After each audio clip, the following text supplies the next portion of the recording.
In the age when kings claimed divine blood and justice wore the mask of fear, laws were not written for mercy. They were carved in iron. The medieval world believed order was sacred and cruelty was necessary. Yet among these decrees of old, there exist laws so absurd, so darkly poetic, they sound more like myth than truth. But they were real, and they ruled lives, love, and death alike. The first law came from England, where loyalty to the crown was measured not by action, but by breath. It was decreed that if one spoke ill of the king, even in sleep, it was treason. A man could be tried for words he uttered unconscious, and dreams could be considered rebellion. There are records from Westminster's archives describing the dream trials. Witnesses swore they had heard mutterings against the king while a man slept. The accused could not defend himself, for how could one control what the mind whispered in darkness? The second law was born in France, 1260, the animal trials. Yes, animals could be tried for crimes. Pigs, horses, even roosters stood before human judges, accused of murder, theft, or disturbing the peace. Their punishments were public. Executions meant to teach both beast and man their place beneath divine order. In one infamous case, a pig was dressed in human clothes and hanged for killing a child. The executioner bowed before the corpse, because the sentence, absurd as it was, symbolized that God's law spared none, not even beasts without souls.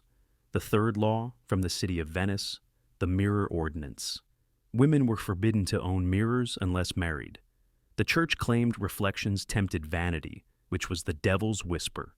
Only a husband could grant permission for a woman to look upon her face. Those caught gazing into mirrors without license could face fines, lashes, or forced penance, kneeling for hours before stained glass saints, repenting for the sin of beauty. The church declared, to see oneself is to worship the flesh. The fourth law belonged to the Germanic lands, the trial by water. Guilt or innocence was not determined by reason, but by the river. Accused of witchcraft or heresy, one was bound and thrown into cold waters. If they sank and drowned, they were pure. If they floated, the devil held them up. The irony was cruel. Survival meant execution. Death meant salvation. It was not justice. It was spectacle, wrapped in prayer. Some whispered that even the priests could not tell where faith ended and fear began. The fifth law emerged in 14th century Scotland, the cursed bread of oaths. To settle disputes, two men would bake a loaf together, invoking God's name. Each would eat half. The liar, it was said, would choke before he swallowed his bite. Witnesses believed divine power lived in the bread. When a man did choke, whether from fear, guilt, or fate, his rival would claim victory, and the crowd would call it the will of heaven. Thus, law and superstition became indistinguishable. The camera glides upward through smoke and candlelight. A faint choir hums under thunder. The world of medieval law feels both divine and damned. From parchment to gallows, the ink of law deepened its cruelty. The sixth decree came from medieval Wales, the silent meal edict. Husbands and wives were forbidden to speak while eating. Words at the table were believed to invite demons of discord. To break the silence was to curse one's own household. In some villages, priests walked house to house at dusk to ensure compliance. If they heard voices within, fines were issued, sometimes penance, sometimes starvation. For silence was said to bind marriage tighter than prayer. The seventh law, forged in Hungary's monasteries, the bell of sin. A great bronze bell hung in every town square. When rung, its echo demanded confession. But if one refused, believing themselves innocent, their silence condemned them. People confessed crimes they never committed, terrified that thunder itself might be their judgment. Some rang the bell for others, accusing neighbors in secret vengeance. Thus, faith became a weapon forged in bronze. The eighth law, from the icy north of Norway, declared that any man who touched the king's hunting hawk must lose his right hand. The hawk symbolized the soul of the monarch. To lay hand upon it was to wound the crown itself. Executioners often wept, for the condemned were not traitors, but victims of a glance, a moment of awe. The bird would cry as the blade fell. Some said its scream followed them into sleep. The ninth decree whispered from the Italian city-states, the law of the lost candle. In some towns, lighting a candle after midnight was treason. Darkness belonged to God. Light, after curfew, to the devil. Only priests could hold flame past the 11th hour. Patrols roamed with iron poles, snuffing flames and dragging offenders into the square. The punishment, blindness. They said, if you love the light so dearly, lose your eyes and carry it within. And finally, the 10th law. From the heart of England, the law of the living ghost.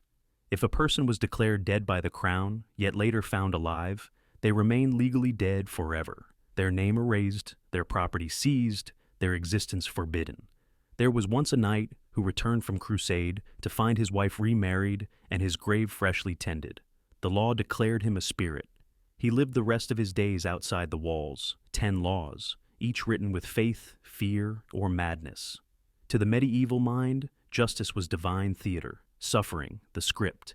They believed obedience carved order into chaos. Yet the deeper they wrote, the darker the ink became. Centuries have passed, yet the echo of those decrees still trembles beneath modern law. We tell ourselves we are free, but history reminds us every age builds its own invisible cage. The first of these forgotten decrees, the trial by ordeal. When truth was a mystery, fire and water became the judge. A man accused of theft could be ordered to plunge his hand into boiling water. If the wound healed clean within days, God had spoken. He was innocent. If it festered, the sentence was death. Next came the pig trials. Yes, animals stood before the court, accused of crimes against man.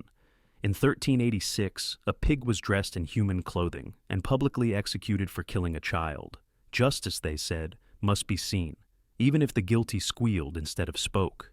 Under the sumptuary laws, luxury became a sin. Commoners dared not wear silk or crimson, colors of nobility. If a farmer's wife wore gold thread, her garments could be burned in the street while she watched, her dignity stripped by decree. But the most grotesque were the laws of the bakers. To sell bread lighter than promised was not a mere fine. It was shame and public ruin. Bakers accused of deceit were tied to carts and dragged through the mud. Their false loaves hung around their necks. They called it the assize of bread and ale. In some kingdoms, even the dead faced justice.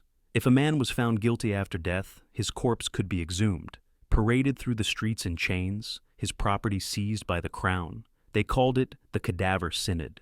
The body of a pope once sat trial, his decayed lips forced open to answer the living. Then there was the law of the drowning chair. In parts of England, women accused of gossip or witchcraft were strapped to wooden chairs and dunked into rivers. If she drowned, she was innocent. If she lived, she was a witch. Either way, the river became the graveyard of the voiceless. Another absurd decree, the law of the beards. In the 12th century, beards became symbols of class and purity. Some rulers taxed them, others banned shaving entirely. In Henry VIII's England, shaving at the wrong time could cost a man a week's wages, or his dignity in public stocks. History still whispers, if we dare to listen.